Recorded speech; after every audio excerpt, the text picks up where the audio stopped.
মন হরি নাম কর সার, হরি নাম কর সার। हरे कृष्णा सभी भक्तोगण, हम लोग अभी शुकताल क्षेत्र में आए हैं। आप लोग दर्शन कर रहे हैं ये शुकताल क्षेत्र, जहाँ पर द्वापर युग के अंत में श्री सुखदेव महाराज जी ने महाराज परीक्षित महाराज को भागवत की कथा सुनाया था। वो स्थान आप लोग दर्शन कर रहे हैं। ये बड़ा ही महत्वपूर्ण और अति पवित्र स्थान है। बड़े भाग से मनुष्य को दर्शन मिलता है। तो ये स्थान आप लोग देख रहे हैं, साधु संत का ये सब निवास है। बड़े बड़े संत महात्मा यहीं पर बैठ के श्रीमद् भागवत की कथा का रस आस्वादन करते हैं और संत महापुरुषों का ठहरने का उत्तम स्थान है। तो बड़े ही सौभाग्य की बात है, हम लोग दिल्ली से सुबह रवाना होके अब यहाँ पहुँचे हैं। बहुत ही आनंद और बड़ा ही प्रसन्नता प्राप्त हो रहा है। ये महापुरुषों का पदधूलि से ये स्थान धूषरित है, बड़ा ही सुंदर मनोरम है। आप लोग देख रहे हैं महाप्रभु श्री चैतन्य देव का जो प्रचार है, आराध्य भगवान ब्रजेश विष्णु तद्धाम वृंदावनम, आराध्य भगवान ब्रजेंद्र नंदन तद्धाम वृंदावनम। हरे कृष्णा। तो वो जो वृंदावन की जो भक्ति का धारा है श्रीमद् भागवत, जहाँ पर तो है वो श्री सुखदेव गोस्वामी जी यहीं पर महाराज परीक्षित को श्रवण कराया। तो हमने हमारे गुरुवर्गों के मुख से जो ऐसे श्रवण किया कि आराध्य भगवान भुजस्तनय तद्धाम वृंदावनम रम्या क्वाचित उपासना ब्रज वधु वर्गेन या कल्पिता श्रीमद् भागवतम पुराणमलम प्रेम पुमार्थ महान श्री चैतन्य महाप्रभु मतमिदम तत्रादरो न परः।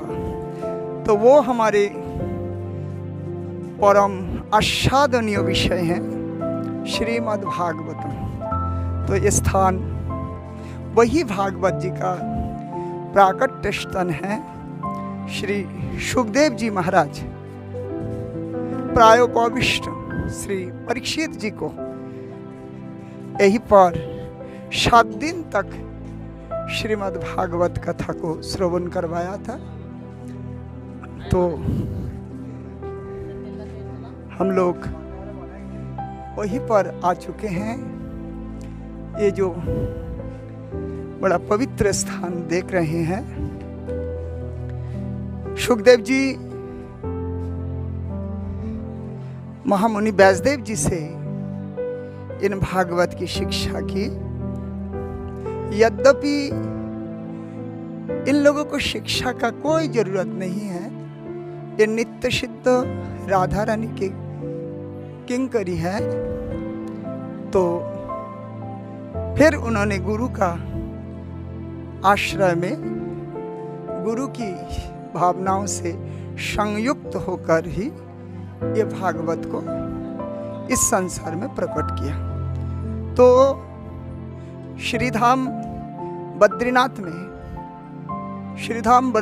में महामुनि व्यासदेव जी ने ये भागवत का अधिवेशन सबसे पहले महामुनि सुखदेव जी को श्रवण करवाया और वही सुखदेव जी ने इसी भागवत रस को महामुनि परीक्षित जी को सुनाया। और उसमें सूत गोस्वामी जी कलियुग के प्रारंभ में सूत गोस्वामी जी ने इसी भागवत रस को सुखदेव जी के मुखबिंद से निकली हुई रसवाणी को आगे उन्होंने 88,000 शौनकादि ऋषियों को श्रवण कराए। तो आप लोग वो स्थान दर्शन करें। बोलिए श्री सुखदेव जी महाराज की आप दर्शन करें। ये सुखदेव जी महाराज सर्वप्रथम परीक्षित राजा को इसको पकड़ के बोलेंगे, दर्शन भी होता रहेगा ना। सुखदेव महाराज इस पावन स्थल पे 2 बार प्रकट हुए। सर्वप्रथम परीक्षित राजा को भागवत शास्त्र सुना के मोक्ष प्राप्त कराया। अभी 300 साल पहले चमत्कार हुआ, इसको बहुत कम लोग जानते हैं। राजस्थान में अलवर जिला है, वहाँ के गांव में संत चरणदास जी का जन्म हुआ था। छोटे बच्चे थे, गांव के बाहर खेल रहे थे, पत्ते की चक्री बना के सुखदेव महाराज का दर्शन हुआ अवधूत रूप का। सुखदेव महाराज ने गोद में बिठाया और पेड़े का प्रसाद दिया कि चेला बना लिया, जब बड़े हो जाओगे ढूंढ लेना और बड़े बड़े राजा बादशाह तुम्हारे चरणों में झुकेंगे। फिर ये 7 साल की अवस्था में दिल्ली आए, फिर नाना के यहाँ। इनके जो नाना थे मोहम्मद शाह बादशाह के यहाँ अधिकारी थे, बादशाहों का शासन था। तो मुल्ला जी से कहा पढ़ाओ, उनको चमत्कार दिखाया पंडित जी को। इसी तरह 18 साल के हो गए दिल्ली में। जब सत्संग में गए तो मालूम पड़ा प्रभु प्राप्ति बिना गुरु का नहीं होता। फिर गुरु की तलाश में लगे। ऐसा गुरु चाहिए जो काम क्रोध लोभ मोह से परे हो, कि ऐसा तो एक ही गुरु हुआ कलयुग में सुखदेव महाराज। कहाँ मिलेंगे? अंतर्यामी हैं। फिर दिल्ली से 19 साल की अवस्था में संवत 1779 चैत्र शुक्ला प्रतिपदा गुरुवार यहाँ पे पधारे। तो देखिए संजोग देखिए, जब पेड़े का प्रसाद दिया राजस्थान में, शरद की पूर्णिमा गुरुवार का दिवस था। 5 साल के थे, 7 साल के दिल्ली आए, दिल्ली से 19 साल के आए तब भी गुरुवार था। और आज आप लोग आए प्रभु जी, आज भी गुरुवार है। तो इनको सुखदेव महाराज ने यहाँ दीक्षा दिया, तब नाम रखा चरणदास। तो फिर दिल्ली गए और दिल्ली में 60 साल तक भक्ति प्रचार करी। कैसे समय? शाह आलम अली गौहर, मोहम्मद शाह, नादिर शाह सब चरणों में झुक गए। और इनके 52 शिष्य हुई। जैसे मीराबाई प्रसिद्ध है, ऐसी इनकी शिष्य हुई सहजो बाई और दयाबाई। वृंदावन में है सेवा कुंज, और सेवा कुंज में भगवान के साथ रासलीला की। जिस रासलीला में ब्रह्मा का प्रवेश नहीं हुआ, नारद का प्रवेश नहीं हुआ, वो चरणदास जी का प्रवेश हुआ। तो इन्होंने बताया सुखदेव महाराज तो आज भी यहाँ ढूंढने वाले चाहिए। ये वटवृक्ष है करीब 5000 साल से ऊपर। आपने देखा होगा वटवृक्षों में दाढ़ी लटकती है, तो इस वटवृक्ष में देखो शाखाएं कितनी लंबी लंबी जा रही है, पर वो रस्से से नजर नहीं आते। सुखदेव जी की तरह 16 साल का नजर आता है, 16 वर्ष किशोर मूर्ति, श्याम वर्ण दिगंबरम। तो सुखदेव जी की तरह जवान है। बोले सुखदेव महाराज की जय। बड़े अच्छे रूप से आप लोग श्रवण किए हैं। ये चरणदास जी महाराज हैं, ऐसा सुखदेव जी महाराज है। जय जय श्री राधे। आइए अब थोड़ा दर्शन कीजिए इनको अच्छा से, पहले दर्शन।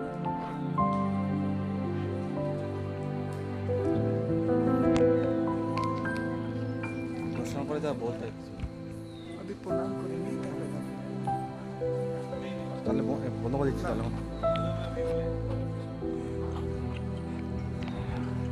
हरि बोल। यही देखिए वो बट वृक्ष है, कितना विशाल इनका बपू है। और ये अद्भुत बट वृक्ष है। लगभग कलयुग से पहले का है, मतलब 5,500 साल पहले की ये बट वृक्ष है, जहाँ पर बैठ के महामुनि सुखदेव जी ने श्रीमद् भागवत जी का प्रवचन सुनाया। और वही रस आज धरती में कोने कोने तक पहुँच रहा है। उसका जो जन्म स्थान है, वो जन्म भूमि यहीं पर है। ये सुखदेव जी का बड़ा पावन तीर्थ है, श्री सुखताल क्षेत्र है। आहा, आइए हम लोग दर्शन करते हैं ठाकुर जी को। प्रणाम पुजारी जी। थोड़ा परिचय ठाकुर जी का देंगे।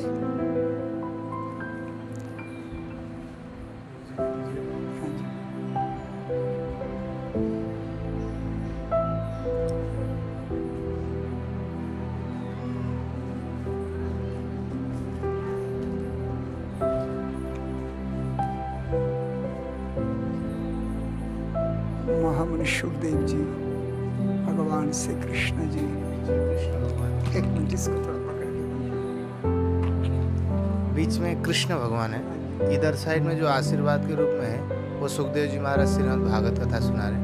उधर जो हाथ जोड़ के बैठे हुए राजर्षि परीक्षित है, और जिस समय सुखदेव जी ने राजा परीक्षित को श्रीमद् भागवत कथा सुनाई थी, उस समय 88,000 ऋषि मुनियों का आगमन हुआ था कथा सुनने के लिए।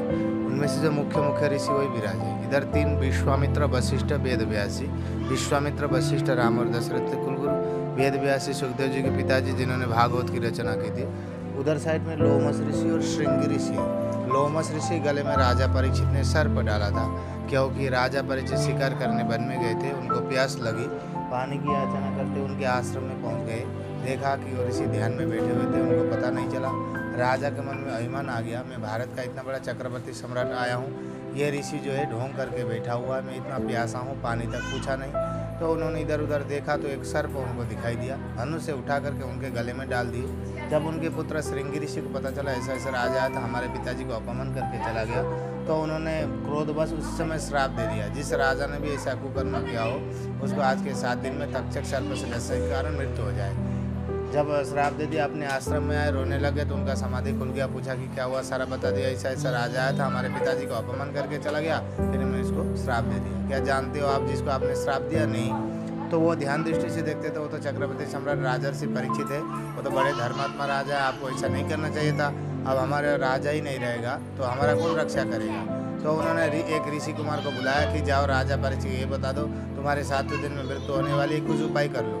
जैसे राजा परीक्षित को पता चला, सब कुछ त्याग करके हस्तिनापुर से यहाँ आए।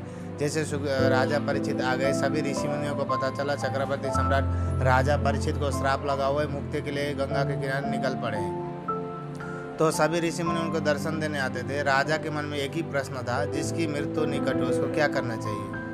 तो राजा परीक्षित यही पूछते थे, कोई सटीक उत्तर दे नहीं पा रहा था। कोई बोलता था गीता का पाठ कराओ, गायत्री का जप कराओ, लेकिन भागवत में ऐसा वर्णन आता है, तत्रा भवत भगवान व्यासपुत्र। भगवान स्वयं व्यासपुत्र सुखदेव जी के रूप में यहाँ पर प्रकट हो गए। जैसे प्रकट हो गए, उनका अवस्था था 16 वर्ष किशोर मूर्ति, श्याम वर्ण दिगंबरम, घुंघरू वाले केस जलके सुखम चढ़ा पड़ा। 16 वर्ष का अवस्था, शरीर में कोई वस्त्र नहीं, कौपीन मात्र पहने हुए। ऐसे ऋषि कुमार को आते हुए देख करके सभी ऋषि मुनि उनको स्वागत करने लगे। राजा परीक्षित ने भी स्वागत किया। उनके पास कुछ भी नहीं था, रेता का आसन बना करके इसी बड़ वृक्ष के नीचे उनको आसन दिया। जैसे सुखदेव जी महाराज विराज गए तो उन्होंने तुरंत प्रश्न पूछा, जिसकी मृत्यु निकट हो उसको क्या करना चाहिए? उसी प्रश्न के आधार पर 7 दिन तक निरंतर श्रीमद् भागवत कथा सुनाई, फिर साथ उनको मोक्ष प्राप्त हुआ। इसीलिए यहाँ भागवत का विशेष महत्व है। जिस प्रकार अयोध्या में राम की जन्मभूमि, मथुरा में कृष्ण भगवान की, उसी प्रकार ये भागवत की जन्मभूमि है। बोले सुखदेव जी भगवान की जय, पुजारी महाराज जी की जय। आप लोग ने ये बड़े सुंदर स्थान को दर्शन किया, जहाँ पर ठाकुर जी विराजमान हैं, सब ऋषियों विराजमान हैं, परीक्षित जी, सुखदेव जी का दिव्य छवि आप लोग दर्शन कर रहे हैं। तो आप लोग बड़े ही सौभाग्यशाली हैं जो प्रभु का दर्शन घर बैठ के कर रहे हैं। हेलो, जय बजरंगबली।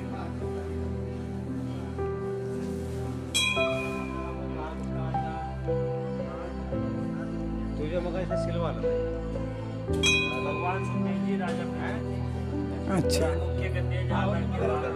ये स्थान आप लोग देख रहे हैं जहाँ पर महामुनि सुखदेव जी बैठ के ही श्रीमद् भागवत कथा राजा परीक्षित जी को सुनाया था। यही स्थान है। हाँ जी, आज भी सुना रहे। हाँ जी, हाँ जी, सुना रहे हैं। तो हाँ जी,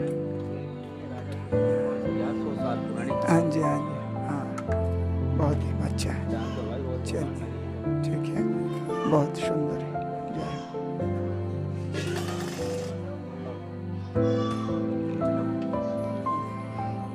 जय सुखदेव जी महाराज, जय हो। ये प्रभु श्री राधे, जय श्री राधे।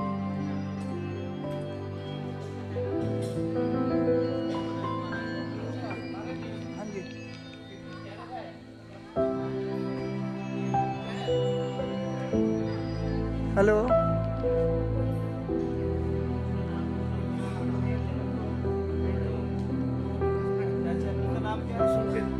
इधर चला है, इधर से ले जाओ। वो जो वो बांस तो उधर दिया, अब दूसरा बांस लेके वो बांस पूरा शुक्ल में। अब अभी तो दर्शन हो गया।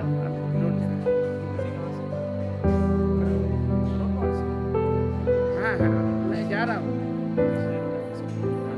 कहाँ से आए? दिल्ली से शाहदरा से। दर्शन गंगा जी की जाए कितने दूर है यहाँ से? वहाँ दर्शन करके। यही गंगा घाट है, ये भी मुश्किल से 10 मिनट का पैदल का रास्ता। अच्छा, हाँ, तो मान हम लोग हाँ। करके ही जाते हैं। गंगा जी दर्शन करके इस नाम से हाँ क्या बोल बोलूं तो हाँ महाराज जी, अभी हम